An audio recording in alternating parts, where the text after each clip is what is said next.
The On Target Institute presents a teaching from the Men on Target small group curriculum. Now with today's session, On Target founder Vince D'Acchioli. Man, how you doing? Welcome to session 47 of the On Target Institute curriculum.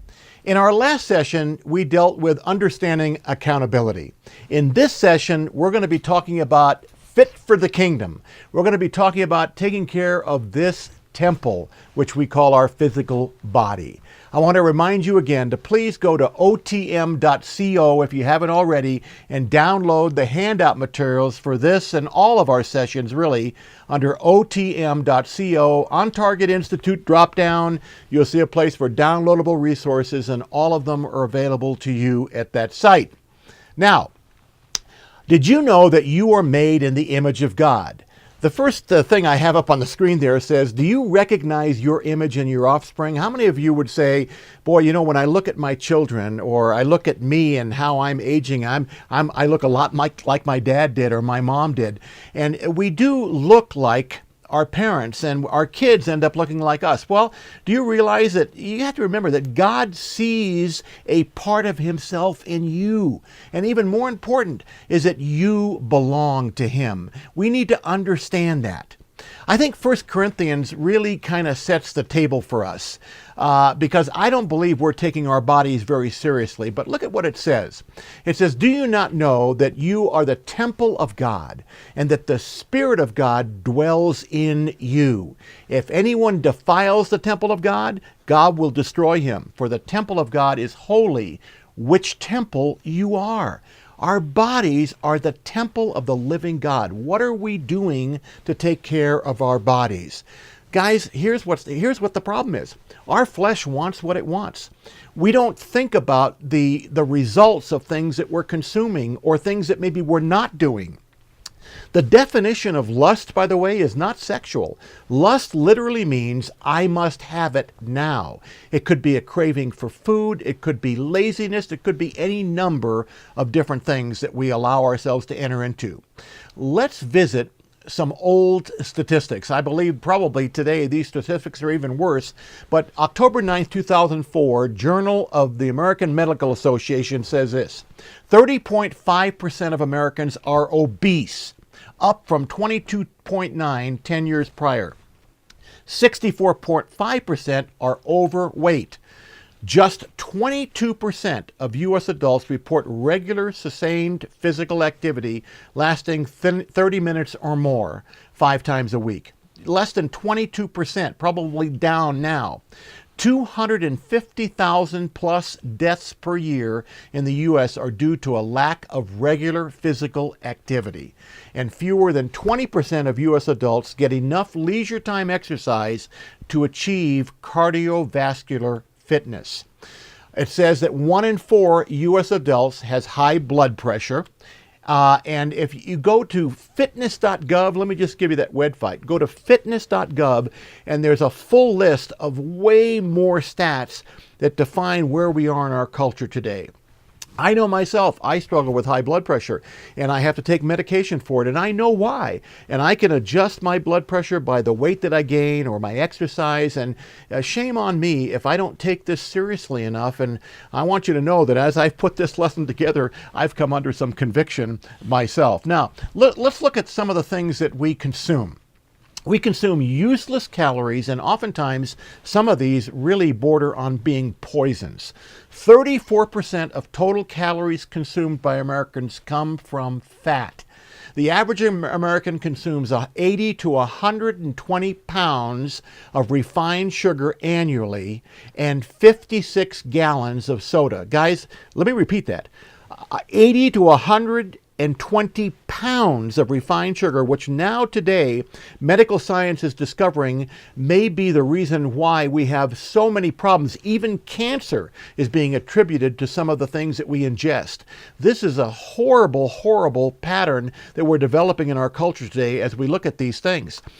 We are marketed and sold and consume highly toxic substances every day.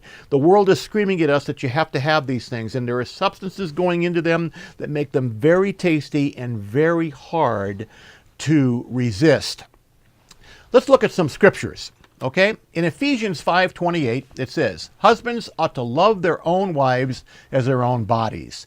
He who loves his wife loves himself." The idea here is as we love our own bodies, for no one ever hated his own flesh, but nourishes and cherishes it.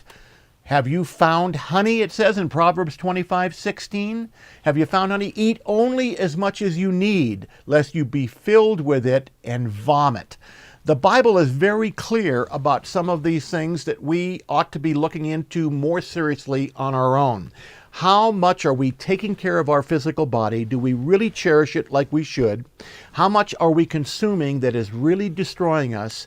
And because it happens so slowly, the cumulative effect, we don't understand it. And we are oftentimes buying into a lie. And the result of buying into a lie and not having firm commitments in our life to change things is destroying us. Well, let's talk about a place to start. Number one, simple changes in your shopping and eating habits. Just begin to look at the labels and see what they say. Inspect the ingredient lists and the health warnings more carefully. My wife is very good at this. I'm always drawn to things on the shelf that I want to buy, and she says, "No, look what's in there." And she's a reminder to me that we have to look more carefully at what people are putting in there to try to hook us in and get us convinced that these things are good when in fact they may be very bad for us. When eating, disobey the flesh. The flesh says, I have to have more. I've got to have another helping. I love ice cream. And I'll tell you, it's very hard for me to put that ice cream in that bowl and then put it back in the freezer. You know, I may do that, but I may come back a few minutes later and I want a little bit more because it tastes so good, and I don't really count the cost oftentimes. We got to have more discipline in this area, guys.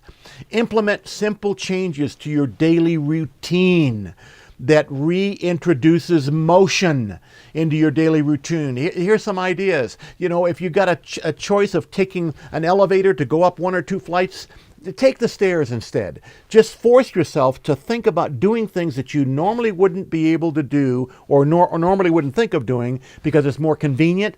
But think about the benefit of maybe taking the stairs. When you're in a parking lot, I find myself doing this more now. I'll actually park a little further away. It actually keeps me from getting more door dings in my car, but the other part of it is I have to deliberately walk farther than I normally would. Guys, it's exercise. My grandkids have these little Fitbit things that they put on. It actually counts the steps. And that's a kind of a fun thing too. So you have a goal every day, or the numbers of steps you want to take, and the kind of exercise plan. Develop a plan, an action plan, and really think about it. Here's a sample action plan that you can look at. Develop a list for food intake and exercise commitments. Make a list of the kinds of things that you want to be able to discipline yourself to do from this point forward. Hold yourself accountable. Guys, listen, no one else is going to hold you accountable. Hold yourself accountable. I know for me that's a hard one. So I oftentimes try to buddy up with guys to play racquetball or to work out and exercise because they can spur me on, like we talked about in the accountable relationships area. They spur me on to encourage me to move on and to get better and to get more fit. We all need that. So find some people to partner with. Maybe you could partner with your spouse. Go on walks. Walk the dog more often. But hold yourself accountable for these commitments that you make to do that. Work harder on yourself, guys, than on your job. It's very important that you really, we work hard at our work, we take it seriously, but we need to look at our bodies and look at ourselves and say, you know what?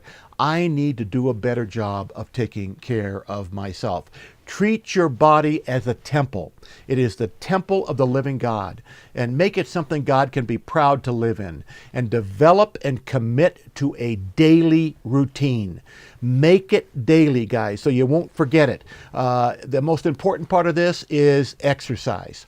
Find ways to exercise. Now, for me, this is tough because I'll tell you, I am so prone to getting lazy. I'm so prone to putting it off. Well, maybe I'll exercise tomorrow. I just feel a little weak today. I don't really want to do this today, and I have to really force myself to get up and to do that.